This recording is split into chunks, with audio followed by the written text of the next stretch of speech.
Hello, dear UGC NET aspirants. I know it's all around 8 days are left for your exam, which is going to be conducted on 15th of January. अभी आज 6 तारीख है, almost इस night 12, सो आप 7 मान सकते हो, 7 से लेके 14, 7, 8, 9, 10, 11, 12, 13, 14, you have 8 days left for your exam. So right now आप में से कुछ लोग बहुत एंग्शियस होंगे, कैसे होगा, बहुत कंफ्यूजिंग स्टेट में होंगे. कुछ लोग थोड़े से स्ट्रेस होंगे कि यार नहीं हुआ तो क्या होगा या क्या है.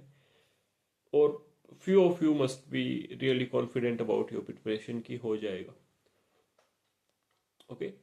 सो इन सब को डील करने के लिए और इन सब को सॉल्व करने के लिए मैं जस्ट आपको 3 पॉइंट बताऊंगा और ध्यान से समझना और तीनों पॉइंट को अच्छे से समझ लेना. That is the most important thing right now to take into consideration. पहली चीज ये है, इन सब चीजों का सॉल्यूशन एक ही है. अपने आप में विश्वास कीजिए, believe in your self and go through highest intensity possible for next 8 days. जितना आप पढ़ सकते हो नेक्स्ट 8 days में, जितनी हाई इंटेंसिटी से आप पढ़ सकते हो उससे पढ़ो. You don't have to think क्या होगा, कैसे होगा, नहीं हुआ तो क्या होगा. That is not in your control and you don't have to get concern about that. That is the first thing you have to do. Second thing, सबसे पहली सॉल्यूशन यही है, हाईएस्ट इंसेंटिव. सेकेंड थिंग है जो सारी चीजें include करेगी, know over thinking. ठीक है, ये सबसे इंपॉर्टेंट बात है. जैसे मेरा एग्जाम में सिलेक्शन नहीं हुआ तो क्या होगा, मेरे रिलेटिव्स या पेरेंट्स क्या बोलेंगे. ठीक है, कलीग्स हैं, सीनियर है, वो मेरे बारे में क्या सोचेंगे, इतने दिन से तैयारी कर रहा है, नहीं हुआ.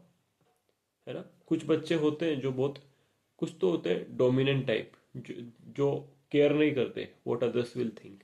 बट कुछ बच्चे थोड़े से सबमिसिव होते हैं. They they tend to think more about society, people and relatives, कि वो लोग क्या बोलेंगे. है ना. So understand this. कुछ नहीं, कोई कुछ नहीं बोलेगा. ठीक है. आपका काम है नेक्स्ट 8 days के लिए पढ़ाई करके एग्जाम को देना. This particular exam is part of your life. ठीक है. you are not here to please anyone. You just must be sure inside your heart that you gave your best. आपसे जितनी अच्छी तैयारी हो सकती थी वो आपने की. नहीं होगा तो क्या होगा, रिलेटिव्स क्या बोलेंगे, सीनियर क्या बोलेंगे, कलीग्स क्या सोचेंगे आपके बारे में, वो आपका काम नहीं है. ठीक है. आप उनसे लाख गुना बेटर हो जो पढ़ाई भी नहीं करते या जो तैयारी भी नहीं करते. ठीक है. उनसे सबसे आप बेटर हो. और पढ़ा हुआ कभी भी खराब नहीं होता है. पढ़ाई की हुई आगे कभी ना कभी पक्के काम में आती है, ऐसा कभी नहीं हुआ है. And personally I have gone through this experience that what ever you have studied, what ever hard work you have done, it will pay you in life at some point of time for sure. Okay, so don't ever get concerned about that. And the last one is, exam है, exam को part of life की तरह ही लो. Don't take it as a life. ठीक है. बहुत बड़े बड़े एग्जाम भी होते हैं आजकल, नेट जेआरएफ भी थोड़ा सा हार्ड हो गया है. So just take it as a part of life. In conclusion मैं आपको यही बोलूंगा कि प्लीज़ बहुत ज़्यादा स्ट्रेस मत हो. मैं हूँ या आपके कलीग्स हो, रिलेटिव्स हो, वो बहुत कुछ, कोई किसी के बारे में नहीं सोचता है. सो उस चीज़ों के बारे में मत सोचो कि नहीं हुआ तो क्या होगा. The only thing which you need to make sure is that कि नेक्स्ट 8 days में आपसे जितना स्ट्रॉन्ग बेस्ट पॉसिबल है, जितनी आपकी ताकत से आप पढ़ सकते हो उतनी ताकत से आप पढ़ो. 12 घंटा 15 घंटा जितना पढ़ सकते हो उतना पढ़ो. आपका काम है सिर्फ हाईएस्ट इंटेंसिटी पे पढ़ाई करना. ठीक है. और मैक्सिमम टाइम रिवीजन में डालना. 90% टाइम आपका रिवीजन में जाना चाहिए, which will give you confidence. अब अगर नया नया पढ़ोगे इस वक्त पे तो बहुत कंफ्यूजिंग स्टेट में आ जाओगे. तो ये चीज मत करना. बाकी खुश रहिए, मस्त रहिए और बिल्कुल स्ट्रॉन्ग कॉन्फिडेंस के साथ और एकदम स्पिरिट के साथ अपना एग्जाम दे के आओ अच्छे से.